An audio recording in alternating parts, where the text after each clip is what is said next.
Hello student. Good morning सभी को। तो कैसे हो आप सब? मैं आशा करता हूँ आप सभी अच्छे होंगे। तो कल की क्लास में हम ईस्ट इंडिया कंपनी के उदय से रिलेटेड क्वेश्चन कर चुके थे। तो आज हम उसको कंटिन्यू करते हैं, ठीक है।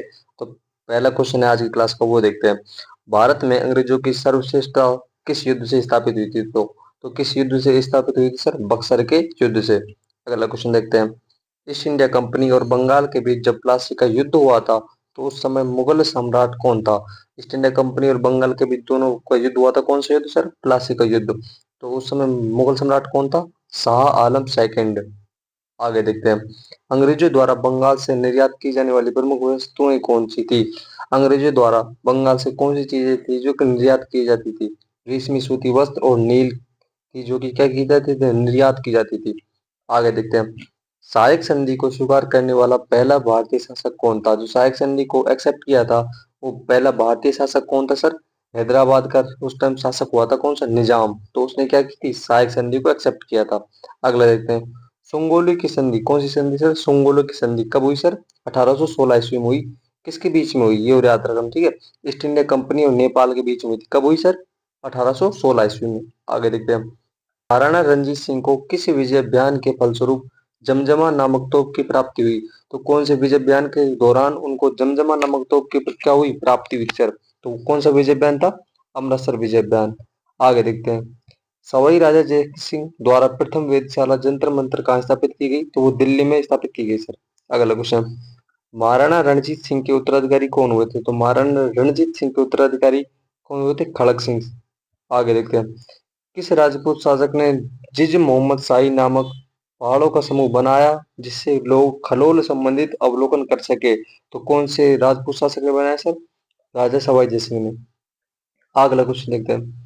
मराठा राज्य का दूसरा प्रवर्तक किसे कहा जाता था? तो मराठा राज्य का दूसरा प्रवर्तक था वो किसे कहा जाता था? बालाजी विश्वनाथ को, ठीक है। अगला क्वेश्चन देखते हैं। टीपू सुल्तान की जो राजधानी थी वो कहाँ थी सर? टीपू सुल्तान की जो राजधानी थी वो कौन थी सर? श्रीरंगम। क्या थी? श्रीरंगम थी, जो कि टीपू सुल्तान की क्या थी? राजधानी थी। अगला क्वेश्चन देखते हैं। किसने भारत में अंग्रेजों को सर्वाधिक विरोध किया? तो कौन शासक थे या फिर कौन सी जो वो थी? तो उसने अंग्रेजों का क्या किया था? सर्वाधिक विरोध किया था। तो मराठों ने क्या किया था? सर्वाधिक विरोध किया था अंग्रेजों का। अगला क्वेश्चन। किसने अंग्रेजों से लड़ते हुए वीरगति को प्राप्त हुई? तो कौन सा शासक ऐसा हुआ था जिस अंग्रेजों से लड़ते हुए क्या होगा? वीरगति को प्राप्त हुआ? तो टीपू सुल्तान था वो, ठीक है। अगला क्वेश्चन देखते हैं।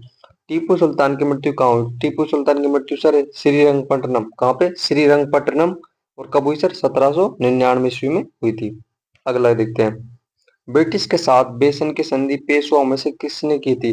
तो ब्रिटिश के साथ जो बेसन की संधि की थी ना, बेसन की संधि, वो कौन से पेशवाओं ने की थी? तो की थी बालाजी द्वितीय ने। बालाजी द्वितीय पेशवा था, उसने क्या की थी? बेसन की संधि की थी। अगला देखते हैं। फ्रेंच ईस्ट इंडिया कंपनी का जनक कौन था? जो फ्रेंच ईस्ट इंडिया कंपनी थी उसका जनक कौन था सर? कोलबर्ट। कौन था? कोलबर्ट था, जो कि फ्रेंच ईस्ट इंडिया कंपनी का क्या था? जनक था। अगला क्वेश्चन देखते हैं। वास्को डिगामा द्वितीय बार भारत कब आया था? तो वास्को डिगामा सेकंड बार भारत कब आया था सर? 1502 में। और जो कि पहली बार भारत कब आया था? 1498 में आया था, मतलब 4 साल पहले आ चुका था, फिर दोबारा आया था। अगला देखते हैं। अंग्रेजों ने डचों को भारत में आखिरी अधिकार क्षेत्र से कब बेदखल कर दिया? 1759 ईस्वी में। अगला देखते हैं।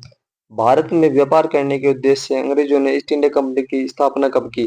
तो भारत में व्यापार करने के उद्देश्य से ईस्ट इंडिया कंपनी की स्थापना कब की सर अंग्रेजों ने? 21 दिसंबर 1600 ईस्वी में कर दी सर। अगला क्वेश्चन देखते हैं।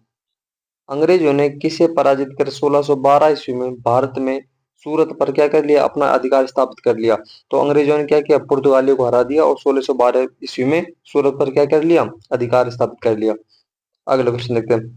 भारत में फ्रांसीसी गतिविधियों का प्रमुख केंद्र क्या था या फिर कौन सी जगह थी? तो भारत में फ्रांसीसी गतिविधियों का प्रमुख केंद्र कौन सी जगह थी?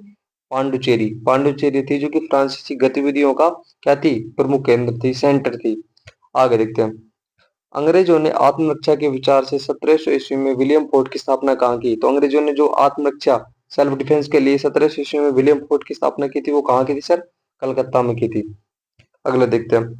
पटना हत्याकांड के समय बंगाल का नवाब कौन था? जो पटना हत्याकांड हुआ था उस टाइम जो बंगाल का नवाब था वो कौन था सर? मीर कासिम था, जो कि उस टाइम बंगाल का नवाब हुआ करता था। अगला क्वेश्चन देखते हैं। ईस्ट इंडिया कंपनी का शासन भारत में समाप्त किया गया था। ईस्ट इंडिया कंपनी का शासन भारत में कब समाप्त कर दिया? 1858 ईस्वी में। अगला देखते हैं। भारत में अंग्रेजी राज की प्रारंभिक व्यवस्था में अंग्रेजों को पराजित करने वाला राजा कौन था सर? हैदर अली। भारत में अंग्रेजी राज्य की प्रारंभिक व्यवस्था को अंग्रेजों ने पराजित किया, वो कौन सा राजा था? हैदर अली। अगला क्वेश्चन देखते हैं। भारत के पश्चिमी तट पर किस स्थान पर अंग्रेजी फैक्ट्री थी? भारत के जो पश्चिमी तट था उस पर अंग्रेजों की कौन सी जगह फैक्ट्री थी? कन्नूर में। कन्नूर में अंग्रेजों की फैक्ट्री हुआ करती थी। अगला क्वेश्चन। प्लासी के युद्ध में सिराजुद्दौला का साथ किसने दिया था? प्लासी का जो युद्ध हुआ था उस टाइम सिराजुद्दौला का साथ किसने दिया था सर? मोहनलाल और मीर मदान ने। किसने? मोहनलाल और मीर मदान ने सिराजुद्दौला का क्या दिया था? साथ दिया था। अगला क्वेश्चन देखते हैं। कालकोठरी की घटना घटित कहाँ पर हुई? जो कालकोठरी की जो घटना घटित हुई थी वो कौन सी जगह पर हुई थी सर? कलकत्ता में कालकोठरी की जो घटना थी वो स्थापित हुई थी। अगला क्वेश्चन। किस भारतीय को कौन सा शासक हुआ था जो कि भारतीय को रॉबर्ट क्लाइव ने बिहार का क्या किया? नया नायब बना दिया। तो किसको बनाया सर? राजा सिताब राय को। राजा सिताब राय को रॉबर्ट क्लाइव ने क्या बना दिया? बिहार का नया नायब बना दिया। अगला क्वेश्चन। प्रथम बर्मा युद्ध के समय भारत का गवर्नर जनरल कौन था? तो प्रथम बर्मा युद्ध हुआ उस टाइम भारत का गवर्नर जनरल कौन था? लॉर्ड एमर्स्ट। क्या था? लॉर्ड एमर्स्ट था जो कि बर्मा का क्या था? भारत का गवर्नर जनरल था। अगला देखते हैं। अंग्रेजी और तिब्बतियों के बीच संधि किस काल में? तो अंग्रेजी और तिब्बतियों के बीच जो संधि हुई थी वो कौन से काल में थी? उस टाइम अंग्रेजों का कौन सा पीरियड चल रहा था? उस पीरियड के जो शासक थे वो कौन थे? Lord Curzon.